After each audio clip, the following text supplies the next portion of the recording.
오늘 본문 말씀을 고난주가 아니라 바꿀까 하다가 오늘 본문 말씀 묵상하는데 본문 말씀과 또 연관해서 고난주간 말씀을 같이 나눠도 되겠다는 생각을 하나님 주셔서 그냥 이사야서 42장 1절부터 9절까지 말씀을 통해서 주님이 다스리시는 세상, 주님이 다스리시는 세상이라는 제목으로 함께 말씀을 나누도록 하겠습니다. 이사야서 지금 40장부터 나누는데 여러분 이사야서 40장 말씀을 한마디로 얘기하면 여호와께서 포로로 잡혀가 있는 이스라엘 백성을 위로해 주시는 말씀인 거죠. 너는 내 백성을 위로해라. 위로해라. 오직 여호와를 앙망하는 자는 독수리의 날개침에 올라갈 것 같을 것이고 결코 낙심하고 좌절하고 무너지고 자빠지고 그리고 실패하지 않을 것이다. 그러면서 이사야서 41장 1절부터 20절까지가 이제 하나님이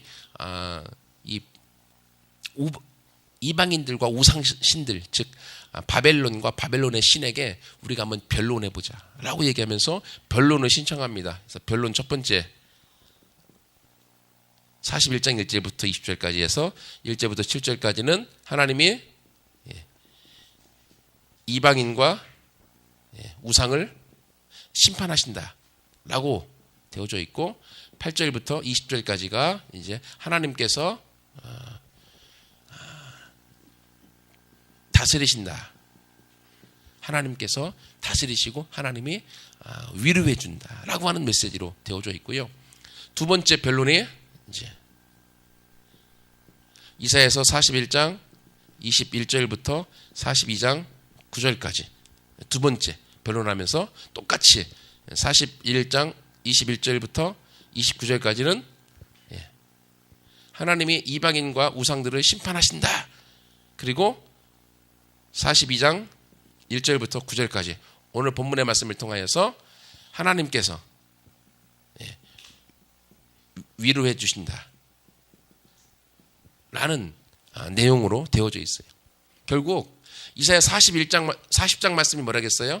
40장 말씀은 하나님께서 이스라엘을 위로해 주신다. 왜 위로해 주겠습니까? 지금의 이스라엘 백성들이 다 나라가 망해서 바벨론에 포로로 잡혀가 있으니까. 나라 없는 백성, 우리나라 일제시대 때 얼마나 힘들고 지치고 외롭고 절망 가운데 있는데 하나님은 그 이스라엘을 향하여 포기하지 아니하시고 버리지 아니하시고 그들을 위로하면서 그들을 회복해 주시는 말씀을 하고 있는 거예요. 도대체 하나님이 누구기에? 오늘 본문의 말씀에 함께 나누면서 첫 번째가 하나님이 누구냐 그러면 이렇게 하는 하나님이 누구신가? 5절에 나와 있죠. 5절에 하나님이 누군가? 하나님이 얘기하고 있습니다. 하늘을 창조하여서 펴시는 분이다. 하나님 바로 지금 이방신 그리고 그 시대의 가장 강력한 나라 바벨론을 멸망시킬 수 있는 그 하나님이 누구냐? 그 하나님이 바로 누구래요? 하늘을 펴시고 하늘을 창조하시고 펴신 분. 하나님이 하늘을 만드셨다고 하는 거예요. 그러니까 하나님이 창조하신 분이라는 거죠. 창세기 1장에 나오는 그 천지를 창조하신 하나님이 바로 나다. 그리고 두 번째가 이어서 땅과 그 소산을 내신 분이다. 땅을 만드시고 땅에 소산을 내신 분이다. 우리가 기억할게요. 땅을 주신 분을 하나님으로 인정하는데 땅에서 나는 모든 소산, 먹을 것 이걸 누가 줬다고요? 하나님이 주셨다는 거예요. 근데 농부들은요 착각합니다. 내가 일한 만큼 버는 거 있다. 우리가 밖에 나가서 일하면서도요 내가 노력한 만큼 버는 거다. 사실은 그 말이 맞는데요. 사실은 그 말이 틀려요.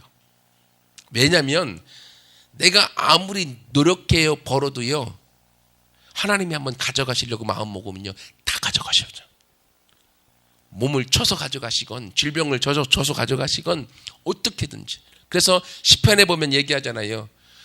농부가 아침에 일찍 나가서 일하고 밤 늦게까지 일한다 할지라도 하나님이 함께하지 아니하시면 다 허사로다.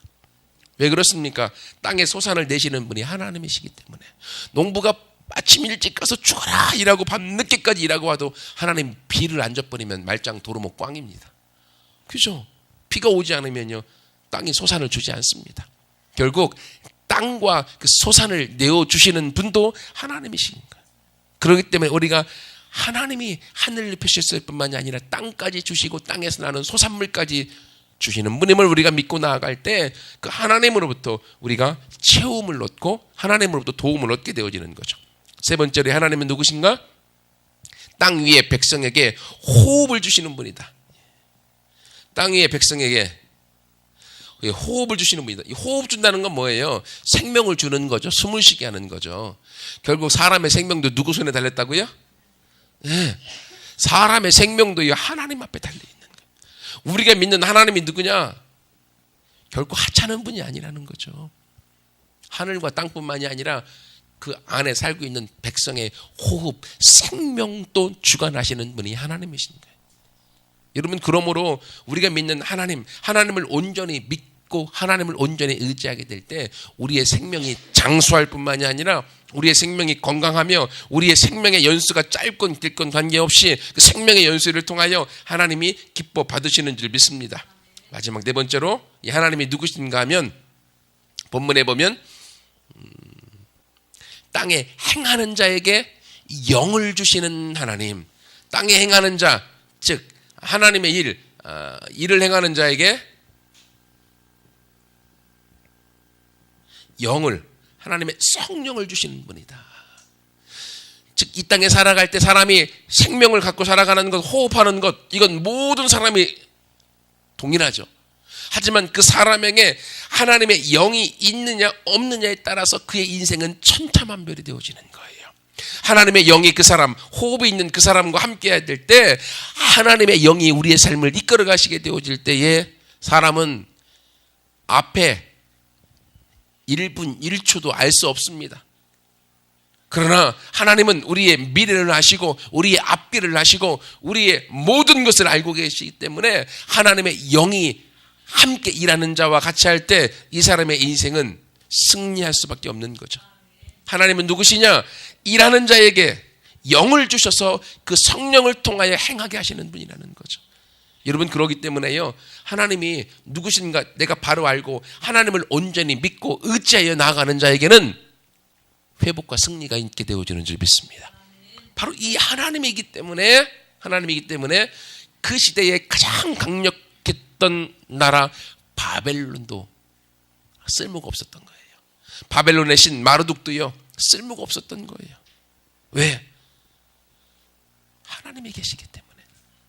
여러분, 우리 가운데 아무것도 없어도요 우리 아버지를 하나님으로 믿고 하나님을 의지하여 나아가는 사람에게는 하나님이 동일한 은혜와 동일한 능력을 오늘날도 저와 여러분에게 주시는 줄 믿습니다. 그러면 하나님이 이렇게 하늘을 펴시고 땅과 그 소산을 주시고 땅에 있는 모든 백성에게 호흡을 주면서 일하는 자에게 영을 주시는 분이라고 하면, 그러면 오늘 본문에 나와 있는 나라고, 나는 누군가, 우리는 누군가, 이게 중요하죠. 하나님을 알 뿐만 아니라 나는 누군가. 사실 오늘 본문에 나오는 나는요, 한마디로 얘기하면 성경 본문의 내용에서는 고레스 왕을 뜻합니다. 고레스가 누군가 하면 페르시아라고 하는 나라의 초대왕. 이 왕이 등극해서 바벨론이라고 하는 나라를 멸망시켰어요. 그리고 바벨론에 포로로 잡혀 있었던 이스라엘 백성들을 너희는 고향 예루살렘으로 돌아가도 좋다라고 이들을 예루살렘에 돌아가도록 모든 것을 지원해 줬던 왕이 고레스예요. 성경에 보면 이 고레스, 이방 왕, 이 사람을 하나님이 세운 왕이다라고 얘기를 해주고 있어요. 그래서 본문에서는 내가 누구냐? 고레스라고 말할 수 있습니다. 하지만 이것이 조금만 더 가면, 신약으로 가면 신약에서는 이분을 메시아로 보고 있고 메시아의 예수 그리스도로 보고 있어요. 그리고 더 나가서 이게 오늘날 나는 누구냐? 누구에게 준 말씀이냐? 나에게 준 말씀이에요. 그러니까 성경 본문에서 이게 고레스에게 했던 말이기 때문에 나와 관계없다, 이게 아니라 고레스에게 주신 말씀이지만, 고레스를 지칭하는 말씀이지만, 그건 결국 신약에 와서는 예수님을 향하여 주셨던 말씀이고, 그건 결국 저와 여러분을 향하여 오늘날 주는 말씀이다 라고 생각해서, 이 나는 누군가, 이게 1절과 6절에 보십시오. 1절에 보면 하나님이 이야기하시는 거예요. 이사야를 통해서 내가 붙드는 나의 종. 내가 누구라고요? 내가 붙드는, 하나님이 붙드는 하나님의 종이라는 거예요. 하나님이 붙들어 세운, 하나님이 붙들어 주고 있는 나의 종. 그 시대 고레스라고 하는 사람을 하나님이 붙들어 세움으로 바빌론을 멸망시켜서 이스라엘을 해방시킬 수 있었던 거죠. 하나님이 예수 그리스도를 붙들어 세움을 통하여서 온 인류에 구원을 줄 수 있었던 거죠. 마찬가지로 하나님이 오늘날 저와 여러분을 붙들어 하나님이 우리를 세워주고 있는 줄 믿습니다. 하나님이 우리를 하나님의 종이라고 불러주고 있어요. 하나님의 것이 되어줬다라고. 저는요, 그 누구의 것도 되기 싫어요. 저는 하나님의 것이 되고 싶어요. 하나님의 것이 되어줄 때에 하나님이 우리의 삶을 책임져 주시지 않겠어요? 사람으로 살아가면요, 우리의 미래를 알 수 없지만 하나님의 것이 되어줄 때에 하나님이 우리의 미래를 책임져 주고 이끌어 주시고 보여주시고 열어주시고 인도해 주시지 않습니까? 그렇기 때문에 바로 우리가 하나님이 붙들어주는 하나님의 것이 되어줬다 라고 하는 내 스스로 여러분이 믿음 가운데 나아갈 때 우리의 삶이 달라지게 될 줄 믿습니다. 또 하나님이 말씀하십니다. 내 마음에 기뻐하는 자다. 내 마음에 기뻐하는 자다가.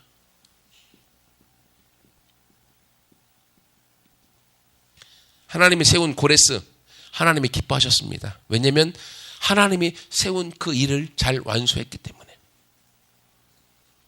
예수 그리스도 세례를 받으시고 올라오실 때에 하늘이 열리면서 성령이 비둘기처럼 내렸습니다. 내 아들이다. 내가 이렇게 기뻐한다.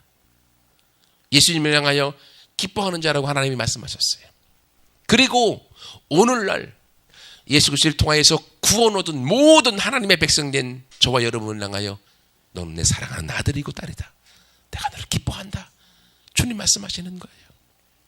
세상은요, 우리를 향하여서 별 볼 일 없는 사람, 아무것도 아닌 사람, 부족한 사람, 쓸모없는 사람 말할 수 있습니다. 하지만 하나님은 그런 우리를 향하여서, 부모는 자녀를 향하여서 버리지 않습니다. 부모는 자녀를 끝까지 사랑하십니다. 부모는 자녀인 우리를 향하여 기뻐하는 자라고 말씀하고 있어요. 여러분, 이 말씀을 우리가 받아들이게 되어지면 여기서부터 우리 삶이 달라지는 거예요. 하나님이 우리를 향하여 내가 너를 기뻐한다 라고 말씀해 주고 있습니다. 세 번째는 곧 내가 택한 사람을 보라. 누구라고요? 우리는 선택받은 사람이라는 거죠.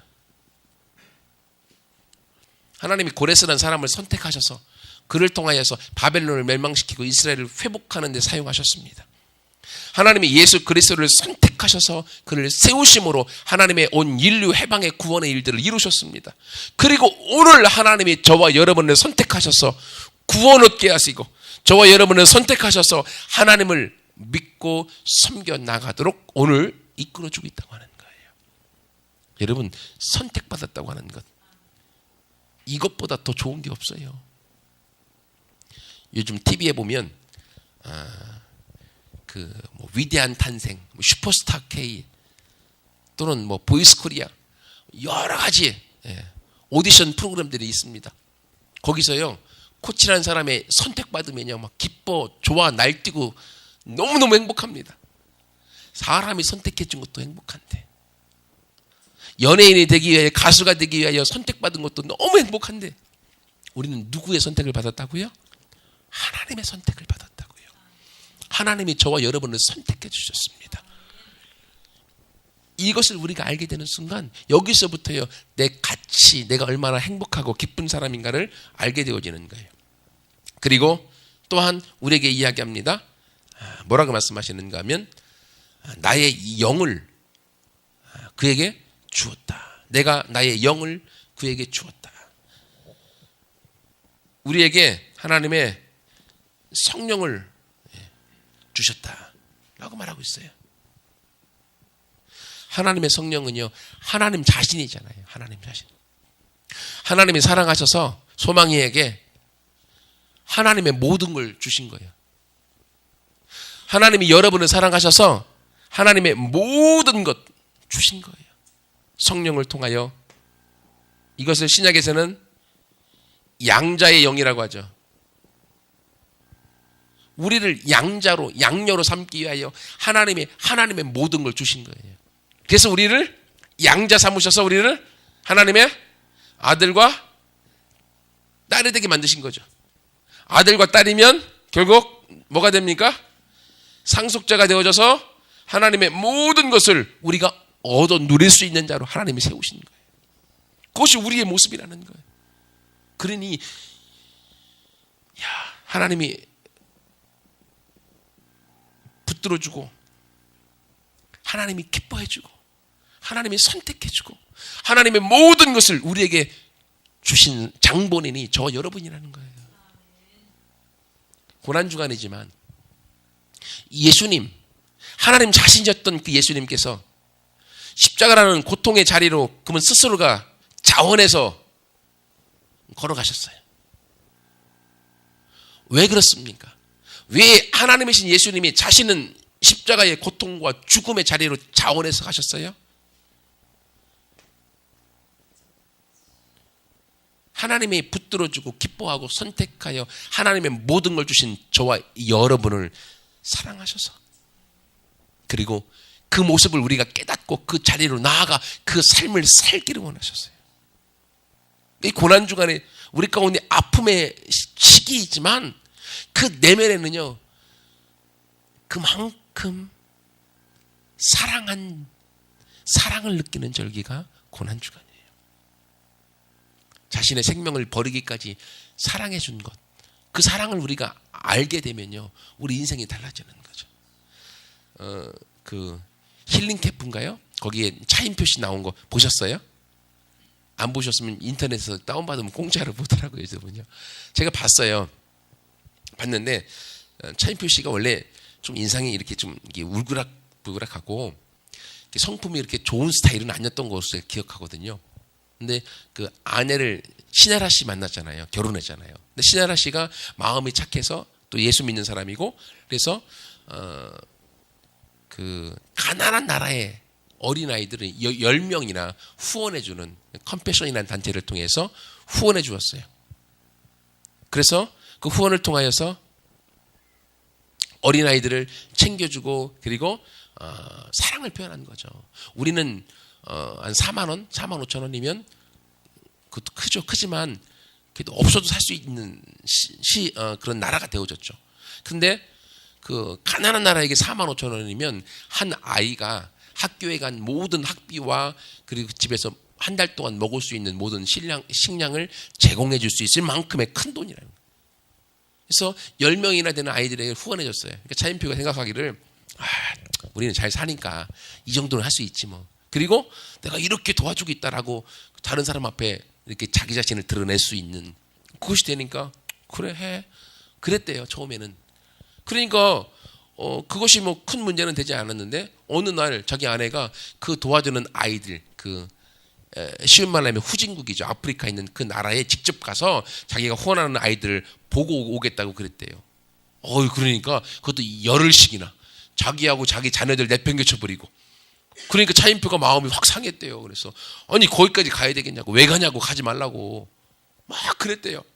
근데 막 그렇게 하다가 소망아 하지 마세요. 그래서 하지 말라고 가지 말라고 했는데 결국 일이 꼬여갖고 못 가게 됐다는 거예요. 차인표가 마음속으로 너무너무 좋았대요. 근데 신하라 씨가 부탁하기를 내가 못 가니까 당신이라도 좀 갔다 왔으면 좋겠다 라고 얘기를 하더래. 근데 자기는 가기 싫어 죽겠대요. 왜냐하면 그 못 사는 나라 냄새나고 거기 왜 가냐고. 근데 아내가 간곡히 부탁하니까 마지못해 갔대요. 왜냐하면 그게 그 컴패션이라는 단체, 그 단체를 홍보하기 위하여 연예인이 홍보 촬영차 간 거야. 그러니까 아내가 못 가니까 자기가 대신 가겠다. 가기 싫은데 가니까 단체 얘기해서 원래는 다른 그 자원봉사자들은 자기 돈으로 다 가는데 자기는요 단체 얘기해서 내가 가니까 내 거 비행기 티켓 보내라고 그랬대요. 그만큼 그것도 비즈니스석으로 보내달라고 그랬대요. 아무튼 그래서 그 단체에서 그걸 보내줬대요. 그렇다고 하는데 같이 가는 자원봉사자들하고도 얼굴을 마주치기 싫어갖고 자기는 자기 돈 더 내갖고 퍼스트 클래스 가장 좋은 데로 바꿨다고 갔대요. 그러니 그 얼굴 인상이 얼마나 이 불만으로 가득 찼겠어요. 그러니까 자기도 그거 보이기 싫으니까 이만한 선글라스 끼고 다녔대요. 안 보이게 하려고. 근데 그 나라 중에서 아마 에티오피아였던 것 같아요. 그 나라 중에 가장 못 사는 동네를 가는데 그때 그것을 그 이끌어가는 컴패션 단체의 그 회장님인가요? 그분이 차인표 씨한테 와서 정중히 부탁을 하더래요. 지금 가는 동네는 그 나라에서 가장 못 사는 아이들이 있는 데다. 그러니까 그 아이들을 손을 좀 잡아주면서 너는 사랑받고 있는 아이야. 너희를 사랑해주기 위해서 우리가 오지 않았냐. 너희는 소중한 아이라. 이런 말 좀 해달라고 부탁을 하더래요. 생각해보니까 뭐 그 정도는 할 수 있겠다고 생각을 했대요. 알았다고. 그러겠다고. 그리고 이제 거기에 딱 갔대요. 갔는데 아이들이 자기들을 기다리기 위해서 쫙 서 있는데 조그만 어린아이 하나가 자기를 기다리면서 딱 오니까 손을 내밀더래요. 자기가 악수해야 되는데 먼저 손을 내밀더래요. 그래서 가서 그 아이의 손을 딱 잡았대요. 그러는 순간 자기가 말을 해야 되는데 자기 마음속에서 그 아이가 하는 말이 들려오더래요. 그러면서 그 아이가 차인표한테 당신은 사랑받기 위해서 태어났어요. 당신은 소중한 사람입니다. 자기가 그 말을 해야 되는데 어린아이가 자기한테 하는 말한 게 아니라요. 마음속에서 그 마음이 딱 들려오더래요. 그래서 그 아이 손을 잡고 있는 순간 그 아이가 자기한테 사랑받는 사람이라고 하는 그 얘기를 하는데 그게 막 자기 마음을 완전히 바꿔놨대.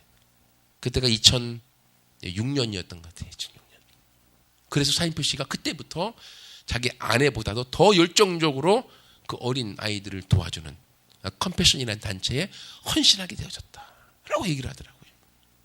그전에는 자기 여권에 보면 미국이나 호주나 잘 사는 동네에 여행하러 다녔대요. 2006년 이후에 자기 여권은 완전히 바뀌어서 아프리카 못 사는 나라들이 가득 들어있다고. 그들을 도와주기 위해서. 어떻게 바뀌었습니까? 제가 볼 때는 그 어린 아이가 한 말이 아니라 하나님이 그 아이를 통하여 차인표 씨의 마음에 말씀해 준 거예요. 내가 너를 사랑한다. 내가 너를 기뻐한다. 너는 얼마나 소중한지 아니? 내가 너를 선택했다.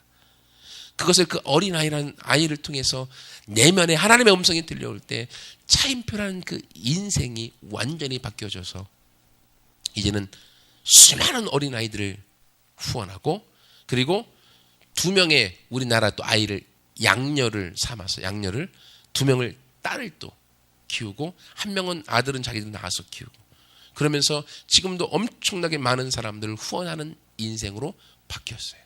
어떻게 가능합니까? 어떻게 해요? 내가 누군가를 알게 되어지면 내가 얼마나 사랑받고 있는 자이고 내가 얼마나 소중한 자이고 내가 얼마나 귀한 자인가를 내가 깨닫게 되어질 때 여기서부터 바뀌어지는 거예요. 여러분 그러므로요 사람의 마음이 한번 바뀌면 인생이 바뀌어지는 겁니다. 인생이. 저도 하나님이 나를 얼마나 사랑하시는가를 깨닫게 되어지면서 제 삶이 달라지기 시작한 거예요. 말씀드렸잖아요. 저도 부모님이 나를 사랑하고 있다고 하는 것을 내가 20살 때부터 내가 처음으로 경험했다라고. 마음으로. 머리로 알았지만 마음으로 경험한 건 20살 때였다고.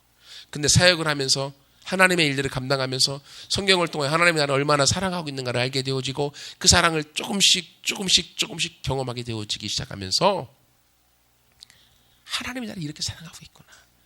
그것 때문에요.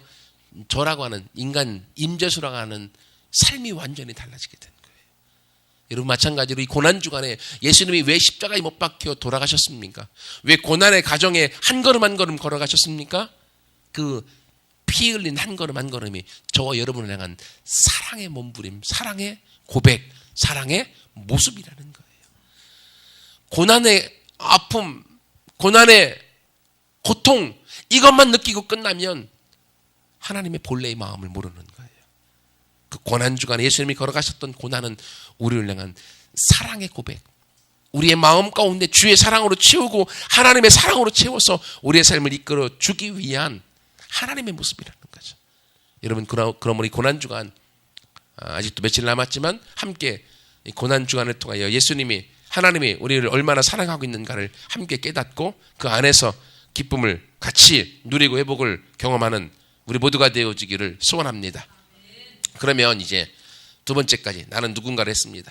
그럼 세 번째. 그러면 우리가 어떻게 살아야 될 것인가? 우리의 사명. 우리가 어떻게 살아야 될 것인가? 본문에 보면 첫 번째로 1절부터 4절까지 하나님께서 하나님의 종을 세워서 하기 원하시는 일이 뭐냐면 그가 이방에 정의를 베푸는 거예요. 첫 번째로 우리의 사명은 무엇입니까? 정의를 베푸는 거. 이것이 우리가 할 일이라는 거예요. 1절에 보면 내가 나의 영을 주었은즉 그가 이방에 정의를 베풀리라.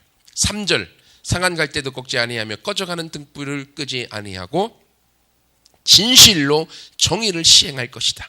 4절 그는 쇠하지 아니하며 낙담하지 아니하고 세상에 정의를 세우기에 이르리라.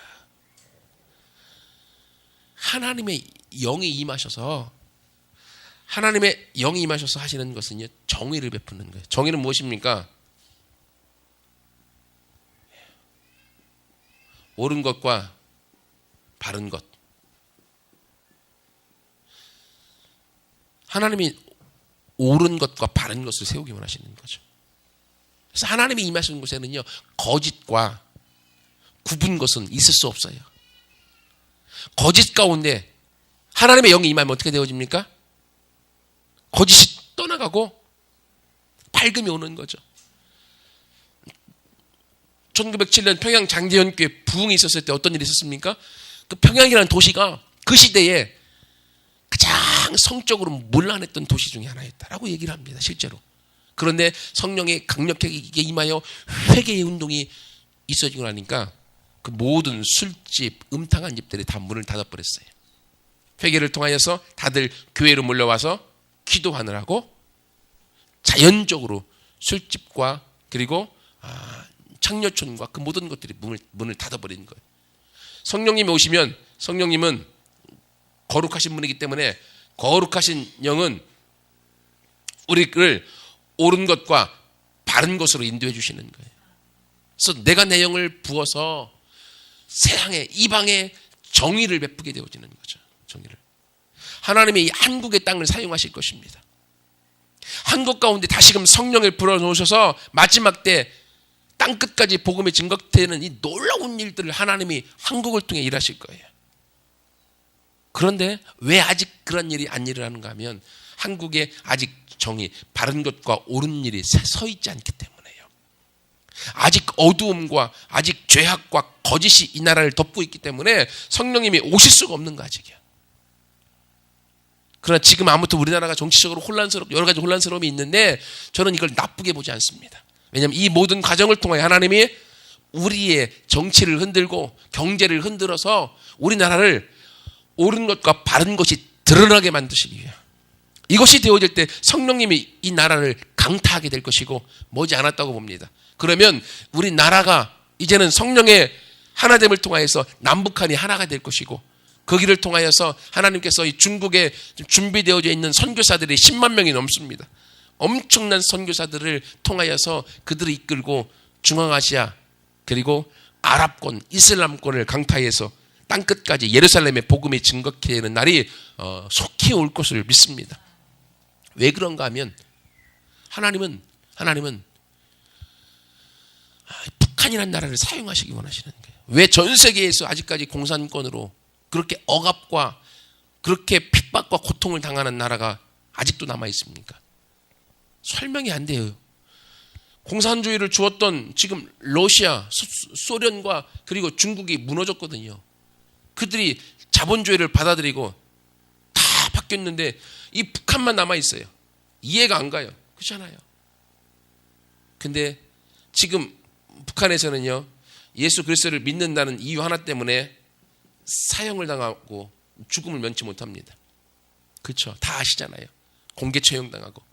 그럼에도 불구하고 북한에 지금 엄청난 예수 그리스도를 믿는 그리스도인들이 많아지고 있어요. 죽음을 두려워하지 않는 그리스도인들. 예수 그리스도와 성경과 복음에 헌신된 그리스도인들이 많아지고 있다고 하는 거예요. 왜 그렇습니까?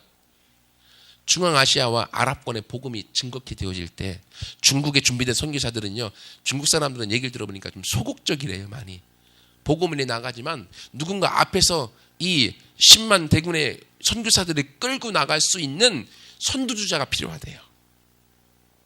근데요, 남한 사람들은 못한대요. 왜? 너무 부유하게 돼서 잘 살아서 그 고난의 자리, 죽음의 자리를 안 가려고 한대요. 그것도 일리가 있는 것 같아요. 그렇다고 서방의 사람들이 여기에 들어가냐? 안 간대요. 9.11 테러 이후에 이 얼굴이 조금 이렇게 흰 색깔인 사람들은요, 들어가면 그냥 죽으니까 안 간대요. 누가 가느냐? 예, 덜 익은 황인종, 한국 사람이 가는 거예요.